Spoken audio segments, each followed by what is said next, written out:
হয়, ইয়াততো আজি প্ৰায় ৩ দিন ৪ দিনলৈকে হ'ল। ৩-৪ দিনমান হ'ল হাতী ইয়াত ওলাই আছে। এতিয়া আমাৰ ইয়াত কিছু অসুবিধা হৈ আছে, মানে কিছু টকা পইচাৰ।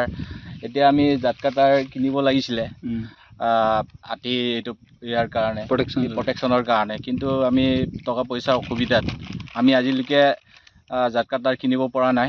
আজি অলপ আনিছোঁ, তথাপিও মানে আমাৰ ডিপাৰ্টমেণ্টে অলপ আমাক সহায় সহযোগ কৰা হ'লে ভাল আছিল বুলি মই এয়াহে ভাবোঁ। আৰু আপোনালোকে ফৰেষ্টক যোগাযোগ কৰিছে? আমি বৰ্তমান এতিয়ালৈকে ফৰেষ্টক যোগাযোগ কৰিব পৰা নাই, কিয় মানে বিশেষকৈ মোৰ হাতত নম্বৰটো নাই ফৰেষ্টৰ এইকেইটাৰ। কি আহ্বান জনাব?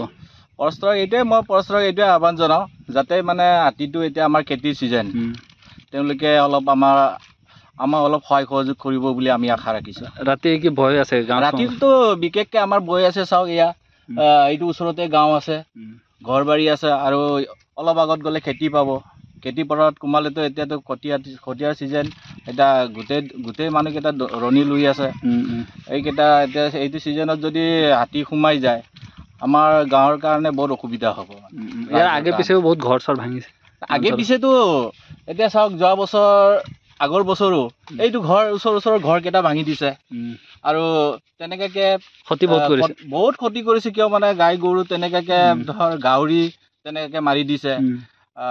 তেনেকাকে এইবাৰো যাতে নহওক বুলি বন বিভাগক আমি আহ্বান জনাইছোঁ। 30টামান হাতী ইয়াত মুক্ত বিচৰণ কৰি আছে। হয়, ইয়াততো আজি প্ৰায় 3 দিন 4 দিনলৈকে হ'ল, 3-4 দিনমান হ'ল হাতী ইয়াত ওলাই আছে। এতিয়া আমাৰ ইয়াত কিছু অসুবিধা হৈ আছে, মানে কিছু টকা পইচাৰ। এতিয়া আমি জাত কাটাৰ কিনিব লাগিছিলে হাতী এইটো ইয়াৰ কাৰণে, প্ৰটেকশ্যনৰ কাৰণে, কিন্তু আমি টকা পইচাৰ অসুবিধাত আমি আজিলৈকে জাত কাটাৰ কিনিব পৰা নাই। আজি অলপ আনিছোঁ, তথাপিও মানে আমাৰ ডিপাৰ্টমেণ্টে অলপ আমাক সহায় সহযোগ কৰা হ'লে ভাল আছিল বুলি মই এয়াহে ভাবোঁ। আৰু আপোনালোকে ফৰেষ্টক যোগাযোগ কৰিছে? আমি বৰ্তমান এতিয়ালৈকে ফৰেষ্টক যোগাযোগ কৰিব পৰা নাই, কিয় মানে বিশেষকৈ মোৰ হাতত নম্বৰটো নাই ফৰেষ্টৰ এইকেইটাৰ। কি আহ্বান জনাব?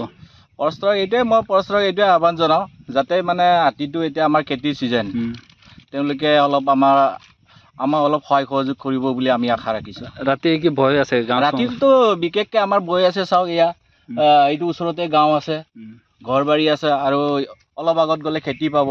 খেতি পথাৰত সোমালেতো এতিয়াতো কঠীয়াৰ ছিজন, এতিয়া গোটেই মানুহকেইটা ৰণি লৈ আছে। এইকেইটা এতিয়া এইটো ছিজনত যদি হাতী সোমাই যায়, আমাৰ গাঁৱৰ কাৰণে বহুত অসুবিধা হ'ব। ইয়াৰ আগে পিছেও বহুত ঘৰ চৰ ভাঙিছে। আগে পিছেতো এতিয়া চাওক, যোৱা বছৰ আগৰ বছৰো এইটো ওচৰৰ ঘৰকেইটা ভাঙি দিছে, আৰু তেনেকাকে বহুত ক্ষতি কৰিছে। কিয় মানে গাই গৰু তেনেকাকে ধৰ গাহৰি তেনেকাকে মাৰি দিছে। তেনেকাকে এইবাৰো যাতে নহওক বুলি বন বিভাগক আমি আহ্বান জনাইছোঁ। ঠিক আছে, ধন্যবাদ।